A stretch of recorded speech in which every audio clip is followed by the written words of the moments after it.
en el tema del día de hoy y tiene por título Corrigiendo lo deficiente. Y esto viene de un versículo de la Biblia que lo vamos a estar viendo más adelante. Amén. Oremos. Padre, en el nombre de Jesús te damos gracias, Señor, porque sabemos que tu presencia está en medio de nosotros, porque hemos sentido tu presencia de una manera poderosa en medio de las alabanzas. Y te pedimos, Señor, que ahora use tu palabra, Señor, para consolarnos, para levantarnos, para exhortarnos, para corregirnos, para guiarnos, Señor, porque para eso ha sido creada tu palabra. En el nombre de Jesús te pedimos estas cosas. Amén, amén y amén. Fíjese, antes de entrar en el tema, quiero que usted entienda, el mensaje del día de hoy quizá va a estar un poco difícil de pasar, de tragar, como dice. Pero yo quiero que usted sepa algo y lo tenga muy claro. Yo conozco el corazón de mis padres, conozco el corazón de mi esposa y mi vida, ¿verdad? Que estamos a cargo de esta obra. Y yo quiero que usted sepa que nosotros le amamos inmensamente. Amén. Nosotros pues primeramente amamos a Dios, amamos la obra y los amamos a ustedes. Y todo lo que aquí se predica y se enseña es por ese amor. Porque nuestro deseo como pastores es que ninguno de ustedes se pierda. Y nosotros como pastores, como líderes de este ministerio, le vamos a dar cuenta a Dios. Un día nos vamos a presentar delante de Dios y Dios nos va a decir: ¿qué hiciste tú con esas ovejas, con esas almas que yo puse a tu cargo?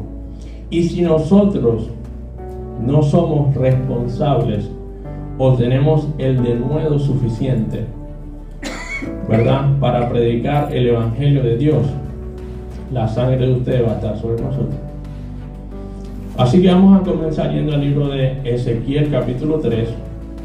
Vamos a leer el versículo del 16 al 21. Y comienza diciendo así. Dice: y aconteció que al cabo de 7 días vino a mí palabra de Jehová diciendo: Hijo de hombre, yo te he puesto por atalaya a la casa de Israel. Oirás pues tú la palabra de mi boca y los amonestarás de mi parte. Cuando yo dijera al impío: de cierto morirás, y tú no le amonestares ni le hablares, para que el impío sea apercibido de su mal camino, a fin de que viva. El impío morirá por su maldad, pero su sangre derramaré de tu mano. Fíjese, demandaré. Aunque es otra persona que está cometiendo el error, pero si nosotros no le decimos, entonces la sangre de esa persona sobrecarga sobre nosotros. Continuamos leyendo. Dice: pero si tú amonestares al impío y él no se convirtiere de su impiedad y de su mal camino, él morirá por su maldad, pero tú habrás librado tu alma. O sea, si ya nosotros decimos las cosas y las personas quieren seguir haciendo lo mismo, ya entonces no carga sobre nosotros. Verso 20. Si el justo se apartare de su justicia e hiciere la maldad, y pusiere yo tropiezo delante de él, él morirá, porque tú no le amonestaste. En su pecado morirá, y sus justicias que había hecho no vendrán en memoria, pero su sangre demandaré de tu mano. Pero si al justo amonestares, para que no peque y no pecare, de cierto vivirá, porque fue amonestado, y tú habrás librado tu alma. Fíjense, hermano, son unos versículos muy directos. Ahora, yo quiero que usted entienda otra cosa acerca de este mensaje. Este mensaje no se trata de nosotros buscar la paja que está en el ojo de nuestro hermano. No se trata de ver cualquier cosa mínima que los hermanos están haciendo mal para señalarlos, para acusarlos. No se trata de esto. Esto se trata de algo más severo. Porque la palabra sí habla de diferencia de pecado, y lo vamos a ver. Hay pecados que la palabra de Dios habla que si usted y yo los practicamos, no vamos a entrar al cielo. Y eso es muy importante. Y si nosotros vemos a alguien practicando ese tipo de pecado, es nuestra responsabilidad traer eso y hablarlo y confrontarlo, porque si no, si esa persona se pierde, es nuestra responsabilidad. Amén. Amén. Vamos a seguir leyendo, vamos a ir al libro de 1 de Juan, capítulo 5, verso 16. Dice así: si alguno viere a su hermano cometer pecado que no sea de muerte, pedirá y Dios le dará vida. Esto es para los que cometen pecado que no sea de muerte. Hay pecado de muerte por el cual yo no digo que se pida. ¿Usted no sabía que hay pecados que Dios ya sabe que las personas, la palabra de Dios lo dice, más adelante lo vamos a ver? Todos cometemos pecados. La palabra de Dios dice: el que dice que no peca hace a Dios mentiroso. Pero la palabra de Dios dice que nosotros no practicamos el pecado o no debemos practicar el pecado. Es más, la palabra de Dios dice: el que practica el pecado es del diablo. No lo digo yo, lo dice la palabra de Dios.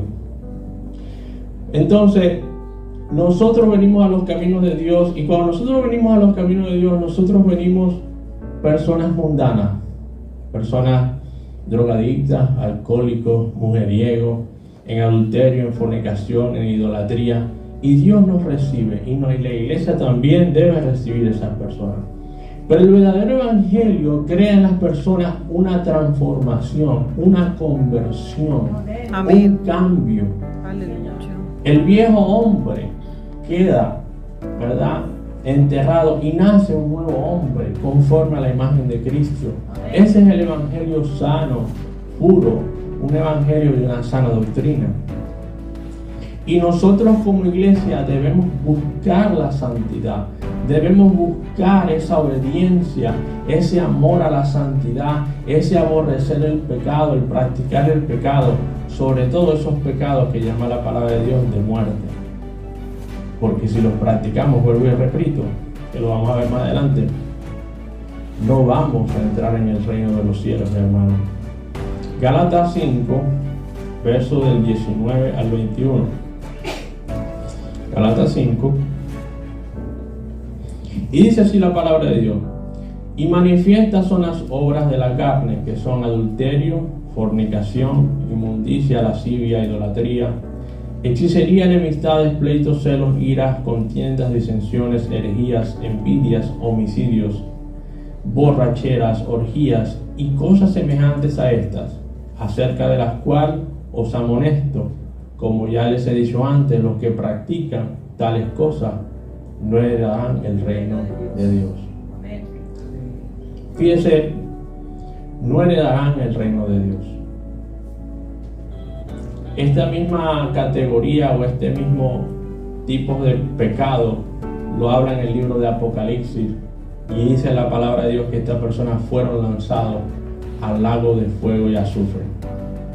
Entonces fíjese, como iglesia nosotros tenemos que tener claro cuáles son estos pecados, porque estos pecados, si nosotros caemos en estos pecados como iglesia y practicamos estos pecados y no les damos la importancia que tienen, dice la palabra de Dios que nos debemos exhortar los unos a los otros para que nuestro corazón no se endurezca a causa del pecado. La exhortación es la arma que Dios usa para que nuestro corazón no se endurezca cuando estamos practicando el pecado. Y es muy necesario. Es como cuando usted, quizás para mí es más fácil entenderlo, ¿verdad? Pero a veces yo estoy haciendo un trabajo y hay un tornillo que no quiere salir con nada. Y a menos que usted le eche ese aceite, ese lubricante para que afloje, no sale. La exhortación es así en nuestra vida. A menos que Dios traiga una exhortación, eso que está pasando en tu vida, que está sucediendo, si alguien no viene y tiene el suficiente amor y sabiduría para decírtelo, nunca lo vas a cambiar. Amén. Es más, tú mismo como hijo sabrás que tus padres algunas veces han confrontado algunas áreas o algunas cosas, o te han dicho ciertos consejos y ciertas cosas que, aunque no te agraden, si tú conoces realmente a tus padres, vas a saber que lo hacen por amor, porque no quieres que te pierdas, no te pase nada malo. Amén. Amén. Que dice: mira, mi hijo, no te juntes con esta persona, mira, eso que estás practicando no está bien, mejor que ahorres para esto. Usted sabe lo que estoy hablando. Pero estas cosas son muy importantes saberlas. Ahora vamos a ir a 1 Tesalonicenses capítulo 4, verso del 3 al 8. Y dice así la palabra de Dios: Dice, pues la voluntad de Dios es vuestra santificación. ¿Cuál es la voluntad de Dios? Nuestra santificación. Y fíjense que habla de santificación como algo que es que va constantemente, algo que tenemos que seguir trabajando en ello. Amén. Dice que os apartéis de fornicación. Y voy a ser claro porque a veces cuando los predicadores no son claros la gente queda con dudas. ¿Qué es fornicación? Fornicación es usted tener intimidad con alguien sin estar casado. Vamos a ser claros porque mejor hacemos las cosas claras, ¿verdad? Dice que cada uno de vosotros sepa tener su propia esposa en santidad y honor, no en pasiones de concupiscencia como los gentiles que no conocen a Dios. Antes de nosotros venir en los caminos de Dios, pues uno se juntaba con alguien, vivía con alguien y usted sabe lo que pasa cuando usted es una pareja. Pero ahora que nosotros estamos en Cristo, eso no debe ser así, hermano. Ahora, por amor nosotros decimos estas cosas. Por eso yo comencé diciendo que todo lo que nosotros tenemos hacia ustedes es amor. Y no queremos, más que nosotros queramos que usted esté aquí todos los domingos y sea fiel a Dios, nosotros queremos que usted viva una vida de santidad, para que el día que usted muera o el día que Cristo venga, usted parta con Él. Amén. Porque esa va a ser nuestra alegría. Nuestra alegría, claro que nos alegra que usted venga y compartamos aquí, y es bíblico. Pero lo que más nos va a alegrar a nosotros como pastores es que nosotros lo veamos a ustedes caminando en los caminos de Dios, haciendo la voluntad de Dios. Amén. Y por el amor que Dios tiene, Dios toca estas áreas que sabemos que son un poco incómodas en nuestra vida, pero que son muy necesarias, porque si no nos vamos a perder, hermano. Dice que ninguno agravie ni engañe en nada a su hermano, porque el Señor es vengador de todo eso. Dice, como ya os hemos dicho y testificado, pues no nos ha llamado Dios a inmundicia, sino a santificación. Así que el que desecha esto, no desecha a hombres, sino a Dios, que también os dio su Espíritu Santo. Amén. Amén. Gloria a Dios. Vamos a ir a 1 Corintios 7, del 1 al 5. 1 Corintios 7, del 1 al 5. Dice, en cuanto a las cosas que me escribiste, o sea, fíjese que ya le habían escrito esto al apóstol Pablo, tocando estos temas. Bueno le sería al hombre no tocar mujer, pero por causa de las fornicaciones, para eso creó Dios el matrimonio, ¿verdad? ¿Por qué? Porque a causa de las fornicaciones, porque tanto el hombre como la mujer tienen una necesidad física. Y Dios sabe que cuando un hombre y una mujer se juntan sin estar casados, pasa la fornicación, lo cual a Dios no le agrada. ¿Por qué Dios no le agrada? Porque si usted realmente ama a esa persona, ¿por qué usted no se une en un matrimonio? Que es lo sagrado, prescrito por Dios. Porque nosotros no podemos andar como nosotros queramos. Vamos a seguir aquí. Dice, pues por causa de las fornicaciones, que cada uno tenga su propia mujer y cada uno tenga su propio marido. El marido cumpla con la mujer en el deber conyugal y asimismo la mujer con el marido. La mujer no tiene potestad sobre su propio cuerpo, ni el marido, ni tampoco tiene el marido potestad sobre su propio cuerpo, sino la mujer. Dice, no os neguéis el uno al otro, a no ser por algún tiempo, en modo de consentimiento, para ocuparos sosegadamente en la oración y volveros a juntar en uno, para que no os tiente Satanás a causa de la incontinencia.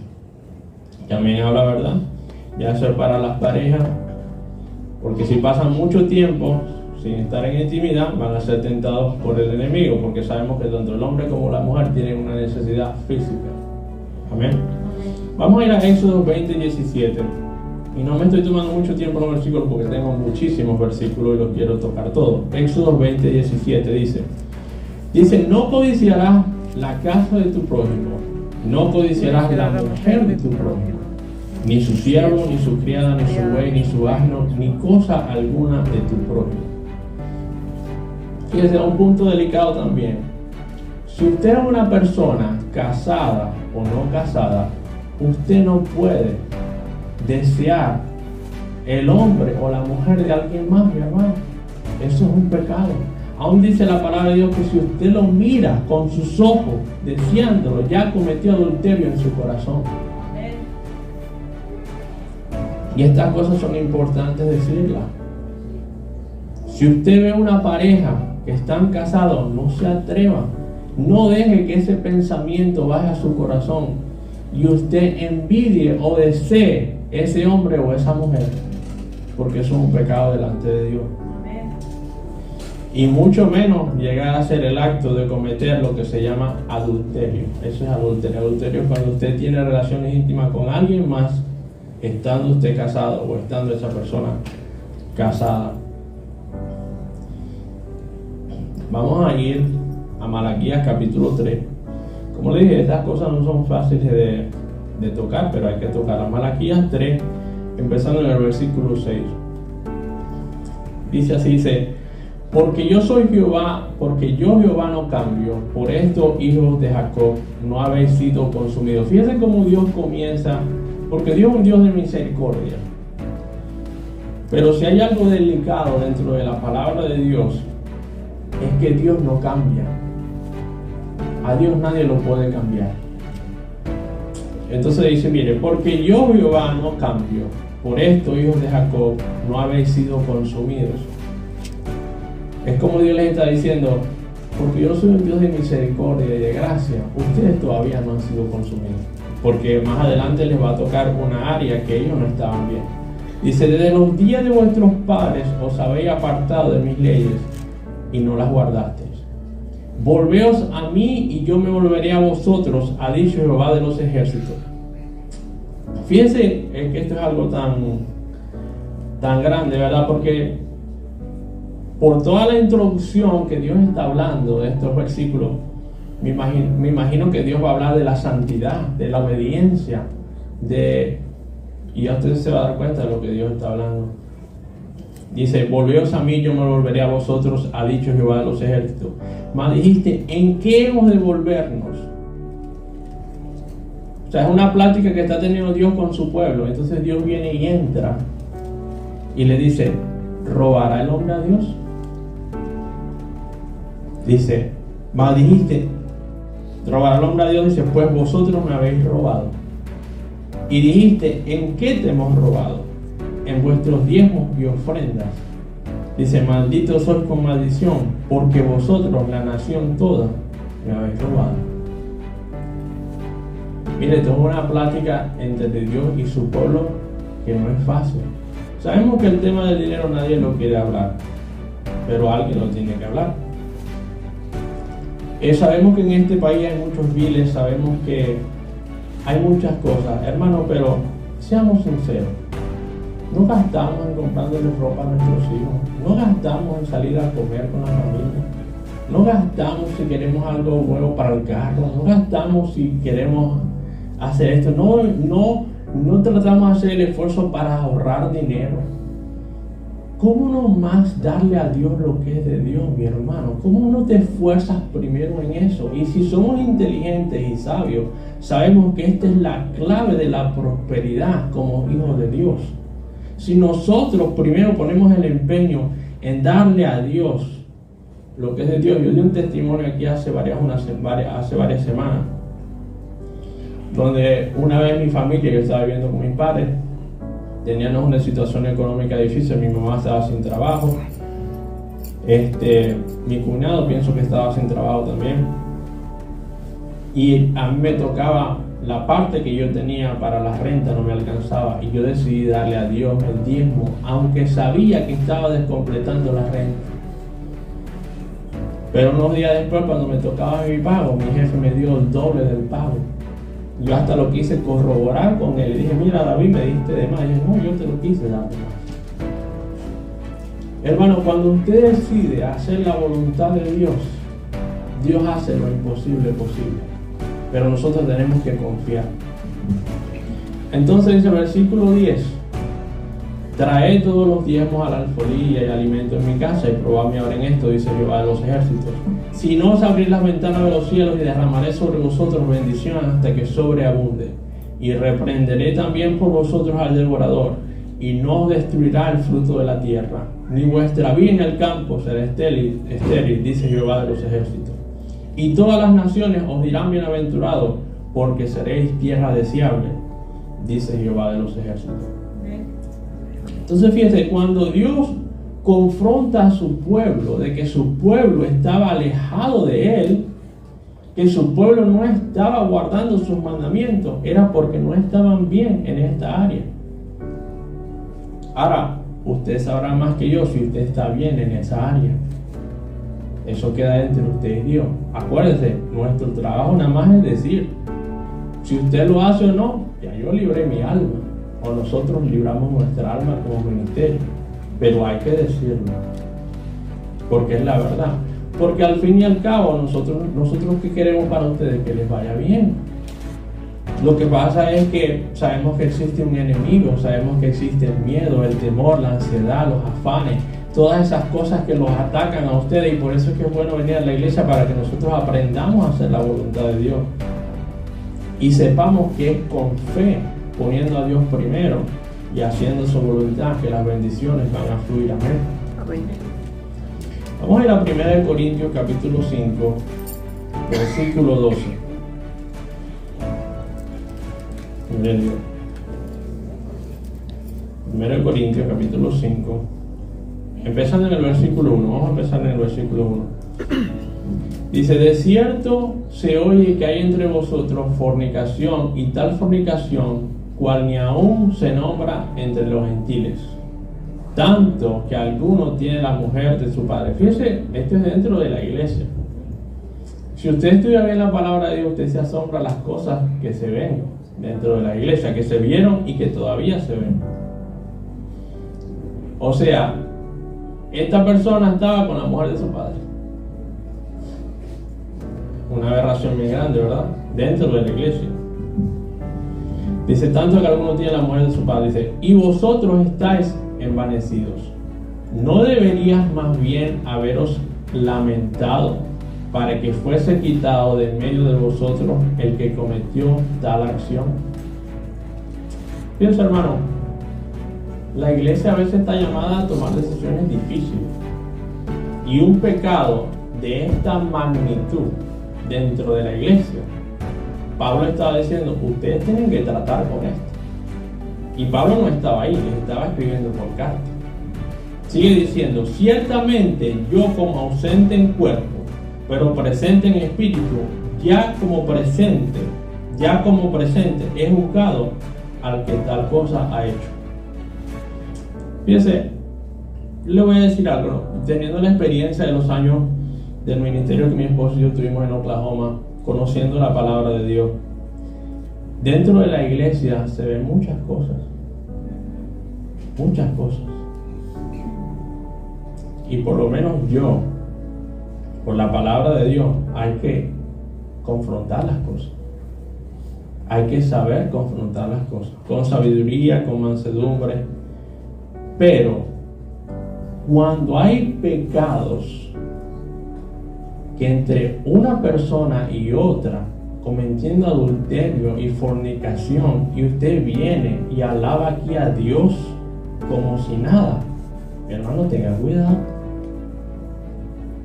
cuidado, es lo único que le puedo decir. Y más adelante vamos a ver una historia. Usted no puede tentar a Dios y no puede jugar a la iglesia tampoco, y mucho más los líderes. Y más adelante vamos a tocar, y esta predica va a ser un poco larga. Yo nunca me tomo mucho tiempo, por si me voy a tomar el tiempo, porque hay cosas que necesitan ser habladas. Y no vamos a decir el nombre de nadie, ni vamos a llamar a nadie, porque Dios sabe las cosas. Pero usted más que nadie sabe si usted está bien con Dios, si usted ha caído o no ha caído. Pero una cosa yo sí le digo, a Dios no se le escapa nada, porque sabemos que Dios mira las cosas que los hombres no pueden ver. Entonces fíjese, versículo 4: en el nombre de nuestro Señor Jesucristo, reunidos vosotros y mi espíritu con el poder de nuestro Señor Jesucristo, el tal se ha entregado a Satanás para destrucción de la carne, a fin de que el espíritu sea salvo en el día del Señor Jesús. Y no venga después a llamar al pastor y a decir, pastor, ¿quién anda eso? Porque no le vamos a decir, las cosas personales son personales. Pero usted no crea. Yo me acuerdo, donde yo nací de nuevo, mi papá no nació de nuevo, pero también se congregaba ahí, la hermana Mari también se congregaba ahí. El pastor Carmona decía un dicho que me recuerda mucho, decía, no le vengan a echar cuentos al cuentero. Usted a veces piensa que nosotros no nos damos cuenta de las cosas. Hermano, por favor. Dios se encarga de las cosas, pero hermano, usted no juegue.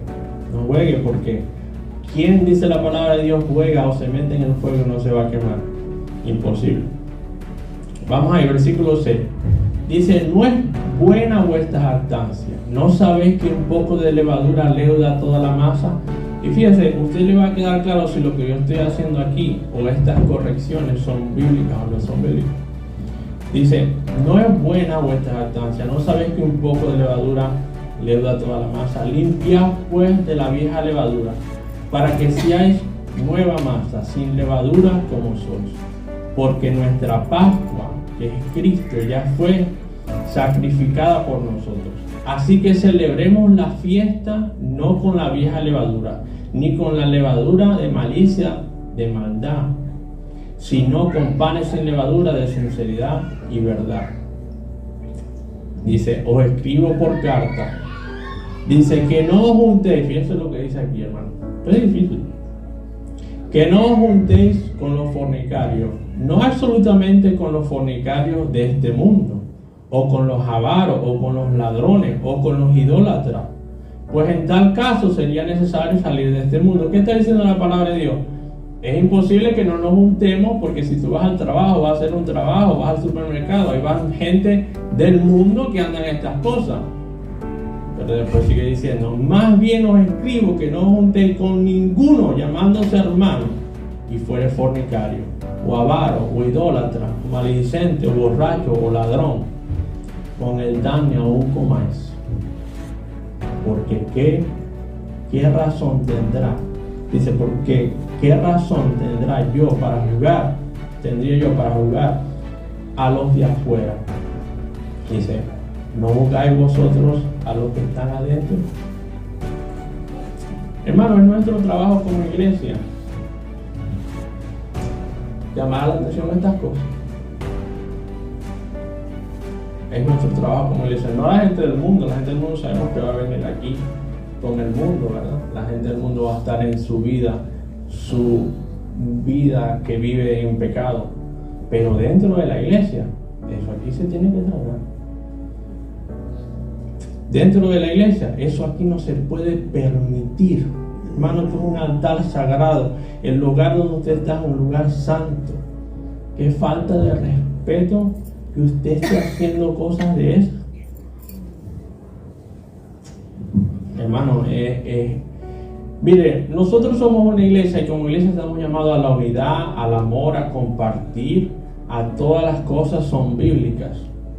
Hermano, pero cuando la misma gente de la iglesia empieza a jugar a la iglesia y está haciendo cosas allá afuera o aún aquí adentro y están tentando al Señor, el Señor, eso para el Señor.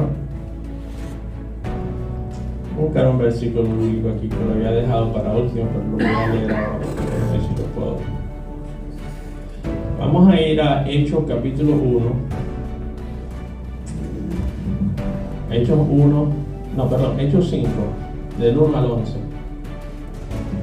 Hechos 5, lo había dejado para después, pero lo voy a leer ahora. Comienza diciendo así, Hechos 5, empezando en el versículo 1.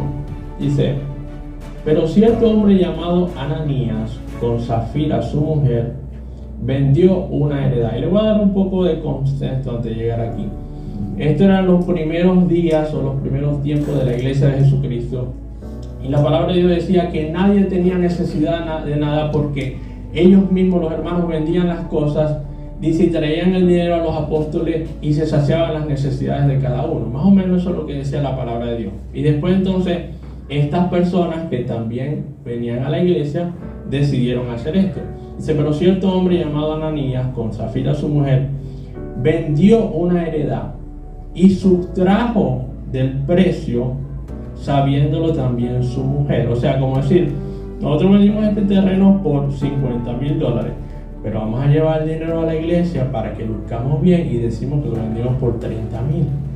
Mira, nosotros lo vendimos, aquí está. A lucir bien, ¿verdad? Porque en la iglesia hay que lucir bien. Dice: Y trayendo solo una parte, la puso a los pies de los apóstoles. Y dijo Pedro: Ananías, ¿por qué llenó Satanás tu corazón para que mintieses al Espíritu Santo y sustrajeres del precio de la heredad? Reteniéndola no se quedaba a ti, y vendida no estaba en tu poder. ¿Por qué pusiste esto en tu corazón? No has mentido a los hombres, sino a Dios. Al oír Ananías estas palabras, cayó y expiró. Y vino un gran temor sobre los que lo oyeron. Expiró, hermano, ahí mismo, cayó muerto por Dios. Esto no es en el Viejo Testamento, esto es en el Nuevo Testamento, bajo la gracia de Dios. Estos hermanos estaban mintiéndole al pueblo, a Dios entero. Y Dios, a él le dio, levantó la pata, como dice en mi país, con la pata así. Y vino gran temor sobre los que lo oyeron. Y esa es mi oración hoy, que el pueblo de Dios tenga el temor a Dios. Porque cuando usted teme a Dios, hermano, usted quiere hacer las cosas, mire. El temor a Dios. Usted sabe que el temor a Dios se ha perdido en la iglesia de Dios. Por eso es que hay tanto pecado en la iglesia. ¿Usted cree que Dios no se da cuenta de las cosas que usted mira en las redes sociales cuando usted está sola? Hermano, los ojos de Dios dicen están sobre toda la tierra. Dice: levantándose los jóvenes lo enviaron y sacándolo lo sepultaron. Versículo 7. Pasado un lapso como de 3 horas, sucedió que entró su mujer, no sabiendo lo que había acontecido. Entonces Pedro le dijo: dime, ¿vendiste en tanto la heredad? Y ella dijo: sí, en tanto. Y Pedro le dijo: ¿por qué conviniste a tentar al Espíritu Santo? He aquí a la puerta los pies de los que han sepultado a tu marido, y te sacarán a ti. Al instante ella cayó por los pies de él y expiró. Y cuando entraron los jóvenes, la hallaron muerta, y la sacaron y la sepultaron junto a su marido. Y vino gran temor sobre toda la iglesia y sobre todos los que oyeron estas cosas. Fíjense, son cosas, eso no es en el Viejo Testamento, eso es en el Nuevo Testamento. Tenemos que tener temor de Dios, hermano. Si nos vamos a gozar, si vamos a crecer, si vamos a unir, si nos vamos a amar, pero no podemos pasar esa línea, hermano. Tenemos que vivir una vida de santidad. Dios viene por una iglesia sin mancha, sin arruga, una iglesia que no se envuelve en las cosas del mundo, una iglesia que busca la santidad. Sin santidad nadie va a ver al Señor, mi hermano. Amén. Que esta iglesia sea conocida por una iglesia que busca de Dios, que vive en santidad. No queremos ser una iglesia que tiene 3,000 miembros y todos los que están en la alabanza, los que están predicando, todos andan en fornicación, en adulterio, en brujería. Mire, yo he ido a lugares que me han invitado a predicar donde no es la alabanza, el de la batería está durmiendo con el que toca el piano. Y no son casados, ni novios, ni nada, están revoloteando, como dicen en mi país.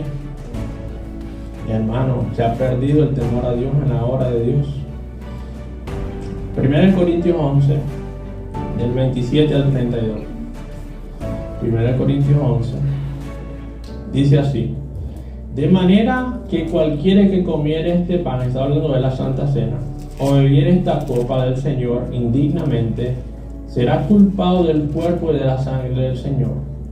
Por tanto, pruébese cada uno a sí mismo y coma así del pan y beba de la copa. Porque el que come y bebe indignamente, sin discernir el cuerpo del Señor, juicio come y bebe para sí. Si usted sabe que no está bien delante de Dios, no participe de la Santa Cena. Pero eso no quiere decir que ahí usted debe arreglar esa área, porque todavía está mal delante de Dios. Dice: por lo cual hay muchos enfermos y debilitados entre vosotros, y muchos duermen. Hermano, este versículo no es fácil de digerir. Aquí está diciendo la palabra de Dios que Dios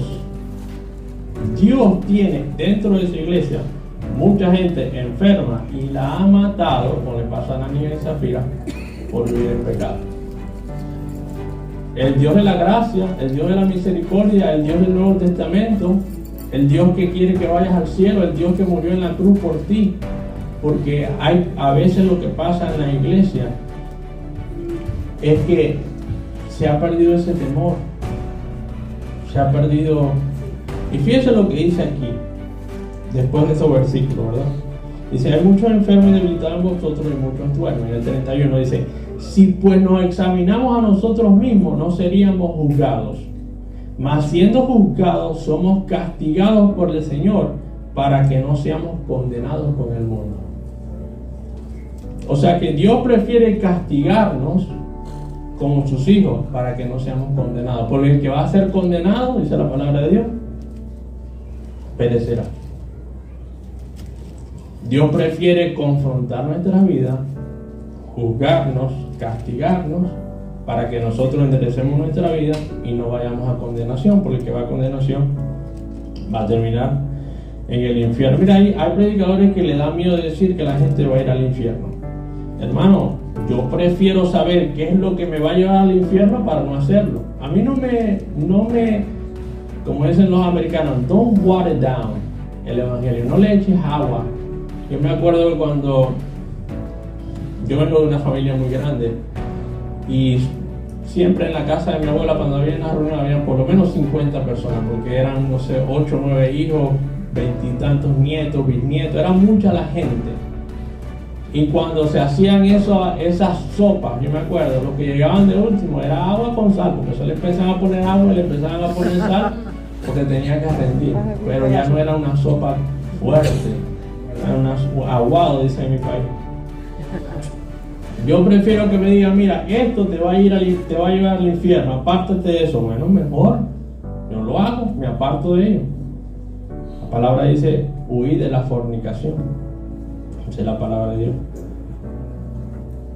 Vamos entonces a ir a... Yo sé que me estoy tardando un poco, pero le dije que me iba a tardar. Vamos a ir a 1 de Timoteo, capítulo 3, del 1 al 7. Y aunque la palabra de Dios está escrita para todos, esta última parte va más que todo dirigido a los líderes, a los servidores de este ministerio. O si usted quiere servir o ser un líder en este ministerio, esto va para usted. 1 Timoteo 3, del 1 al 7 dice, palabra fiel, si alguno anhela obispado, buena obra desea. Pero es necesario que el obispo sea irreprensible, marido de una sola mujer. Subraya eso, marido de una sola mujer. Sobrio. ¿Qué significa ser sobrio? Una persona que no. Hermano, ¿a usted no le da pena estar tomando alcohol y después venir a la iglesia?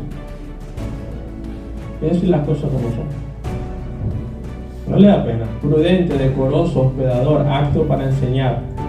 Dice, no dado al vino, no pendenciero, no codicioso de ganancia deshonesta, sino amable, apacible, no avaro, que gobierne bien su casa, que tenga a sus hijos en sujeción con toda honestidad, pues el que no sabe gobernar su propia casa, ¿cómo cuidará de la iglesia de Dios? Dice, no un neófito. Esa palabra neófito es un recién convertido, si usted quiere saber. Un neófito. No sea que envaneciéndose caiga en la condenación del diablo. Dice, también es necesario que tenga buen testimonio de los de afuera, para que no caiga en descrédito y lazo del diablo. Fíjense, es tan importante que dice buen testimonio con los de afuera. ¿Qué dice la gente? No en la iglesia, porque en la iglesia la gente aparenta. Pero ¿qué dice la gente de afuera, de usted? Eso es muy importante. Porque a veces nosotros tratamos de llevar una vida aquí, nos van a salir alas, ¿verdad? Pero afuera, aquí está bien y todo, y cuando sale le está gritando a todo el mundo, peleándose con todo el mundo. 1 Timoteo, ahí mismo 3, del 8 al 13. Dice, los diáconos asimismo deben ser honestos, sin doblez, no dados a mucho vino, no codiciosos de ganancia deshonesta, que guarden el misterio de la fe, dice, con limpia conciencia, y estos también sean sometidos a prueba primero, y entonces ejerzan el diaconado. Si son irreprensibles, las mujeres asimismo sean honestas, no calumniadoras, sino sobrias, fieles en todo. Dice, los diáconos sean maridos de una sola mujer, que gobiernen bien sus hijos y sus casas, porque los que ejercen bien el diaconado ganan para sí un grado honroso y mucha confianza en la fe que es en Cristo Jesús. Amén. Hermano, usted el ser un diácono, un líder, un anciano en la iglesia es un privilegio, es un honor, así como las personas que predican es un honor. Y con más razón, todos estamos llamados a vivir en santidad, pero cuando ya usted tiene una posición o un cargo, no quiere decir que usted le va a decir que no al cargo porque no, hermano, porque usted igualmente debe vivir en santidad. Pero si ya usted tiene un cargo o una posición en este ministerio, hermano, usted puede ser de piedra de tropiezo para otro. Ay, mira, la hermana allá es líder. Yo la vi por allá pegándosela, tomando unas cervezas por allá, tomándose por ahí una margarita, un brindis, por ahí una cosa, un whisky, una coronita. Ten cuidado, hermano. Ten cuidado, porque entonces van a decir, y esa persona que es un líder en la iglesia, mire cómo anda.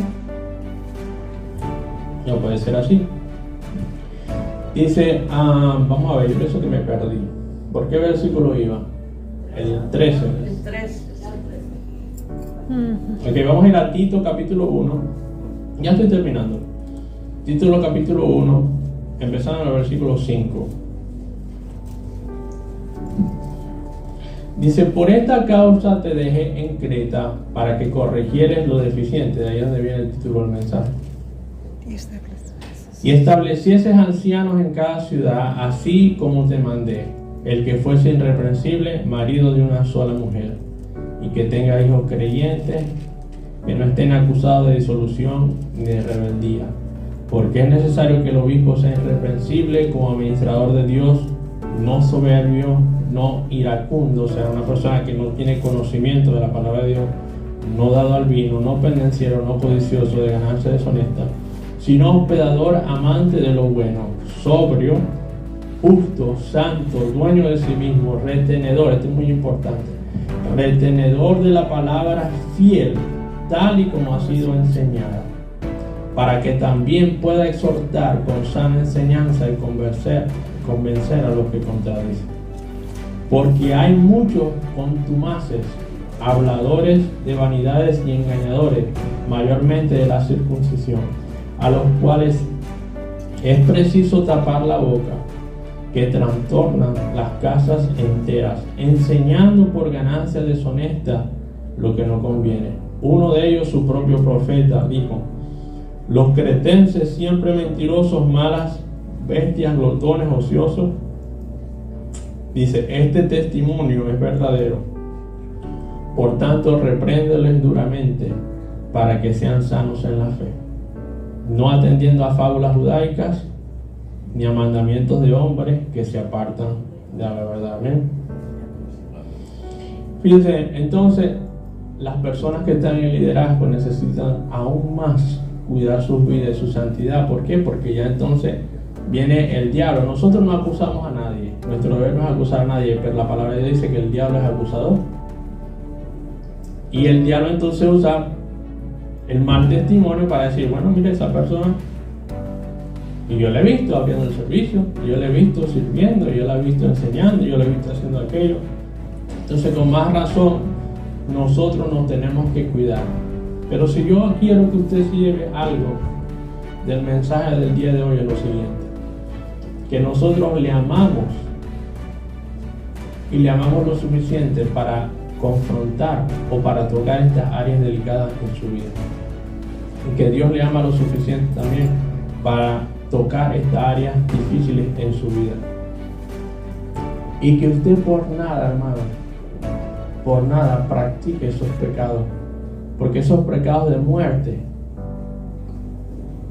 te quitan la salvación.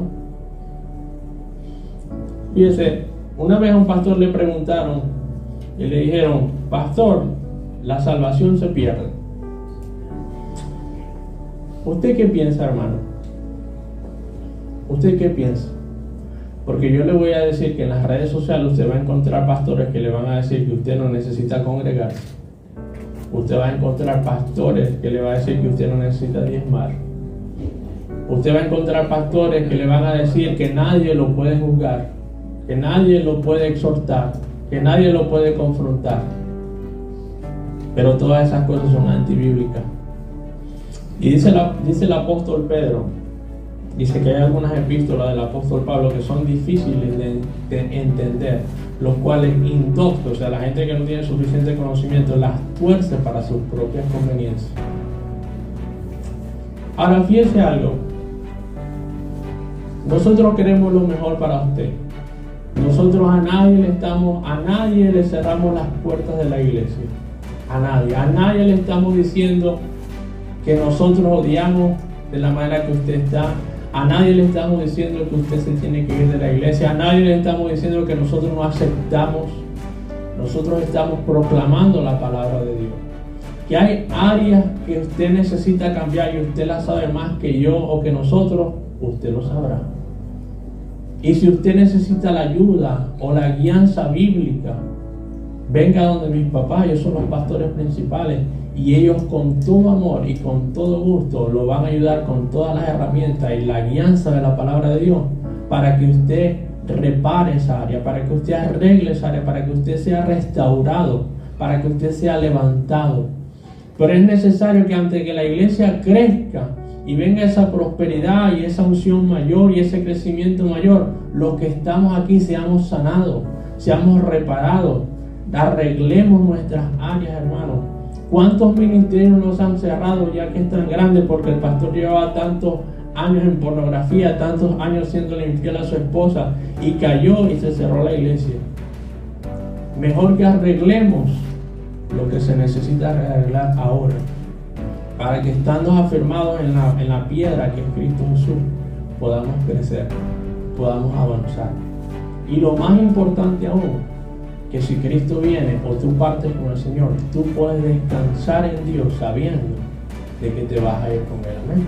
Le voy a pedir que se ponga de pie. Padre, te damos gracias, Señor, por tu palabra en este día, Señor. Te damos